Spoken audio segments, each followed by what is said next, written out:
Hi friends, బాగున్నారా? మీరు ఎంతో బాగుండాలని కోరుకుంటాను. ఈరోజు మన ఛానల్లో పచ్చి రొయ్యలు ఎప్పుడు చేసుకుంటాను, అది ఎలా చేయాలో ఈ వీడియో చివరి వరకు చూడండి. దీనికోసం ధనియాలు ఒక 2 స్పూన్లు తీసుకున్నాను, మొగ్గలు, చెక్కలు ఇవన్నీ వేపుకున్నాము. ఇవన్నీ వేగిన తర్వాత స్టవ్ ఆఫ్ వేసుకొని పక్కన పెట్టుకున్నాం. దీనికోసం కళాయి పెట్టుకోవాలి. కళాయి బాగా వేడైన తర్వాత తగినంత ఆయిల్ వేసుకోవాలి. ఆయిల్ బాగా వేడైన తర్వాత 2 పెద్ద ఉల్లిపాయలు తీసుకొని సన్నగా తరిగి పెట్టుకున్నాం. ఈ గోల్డ్ కలర్ వచ్చేదాకా వేపుకున్నాం. ఇవన్నీ కలుపుకున్నాం. ఉల్లిపాయలు త్వరగా వేగేదానికి 1 స్పూన్ సాల్ట్ వేసుకుంటున్నాను. ఇవన్నీ కలుపుకోవాలి.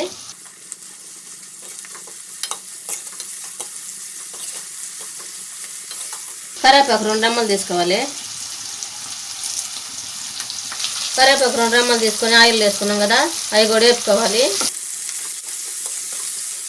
మొత్తం ఒకసారి కలుపుకున్నాం కదా, బాగా వేపుకున్నాం. అన్నీ ఈ విధంగా గోల్డ్ కలర్ వస్తే సరిపోతుంది, ఎక్కువ మాడిపోకుండా ఉంటుంది. దానికోసం రొయ్యలు తీసుకున్నాం కదా, శుభ్రంగా కడిగి పెట్టుకున్నాం కదా, ఇవి కూడా ఆయిల్ వేసుకొని నిమ్ము లేకుండా వేసుకోవాలి.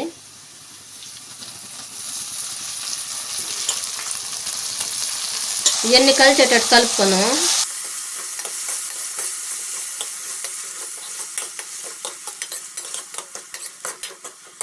ఈ బాగా మగ్గేదాకా మూత పెట్టి మగ్గించుకున్నాం. ఈ విధంగా మిక్సీ పట్టుకోవాలి. ఇప్పుడు రొయ్యలు ఉడికినాయలేదో చూద్దాం మూత తీసి. అన్ని రొయ్యల్లో ఉండే వాటర్ అంతా బయటకు వచ్చినాయి కదా, ఈ విధంగా ఉడికించుకోవాలి. ఉడికిన తర్వాత 1 స్పూన్ పసుపు వేసుకోవాలి. ఈ మొత్తం కలిసేటట్టు కలుపుకోవాలి. బాగా సిమ్లో పెట్టుకొని ఉడికించుకుంటే బాగా ఉడుకుతాయి. హైలో పెట్టుకుంటే మాడిపోతుంది. కారం 1 స్పూన్ వేసుకుంటున్నాం. తగినంత కారం వేసుకోవాలి. అదంతా కలుపుకోవాలి. కలిపిన తర్వాత ముందుగా వేసుకున్నాం కదా మసాలా, ఈ మసాలా కూడా దాంట్లో వేసి కలుపుకోవాలి. ఈ మొత్తం కలుపుకోవాలి.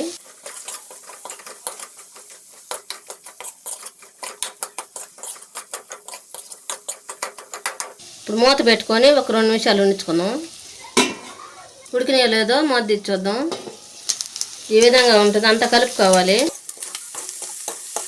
మసాలా కూడా అంతా మగ్గింది. బాగా సిమ్లో పెట్టుకొని ఈ విధంగా మగ్గబెట్టుకోవాలి. ఇప్పుడు స్టవ్ ఆఫ్ వేసుకొని వేరే బౌల్లోకి ట్రాన్స్ఫర్ చేసుకోవాలి. ఎంతో టేస్టీగా ఉండే పచ్చి రొయ్యలు ఎప్పుడు తయారైంది, మీరు కూడా మీ ఇంట్లో చేసుకుని ఎలా ఉందో మాకు కామెంట్లో పెట్టండి. లైక్ చేయండి, షేర్ చేయండి, సబ్స్క్రైబ్ చేసుకోండి, పక్కన ఉన్న బెల్ నొక్కండి. Thanks for watching.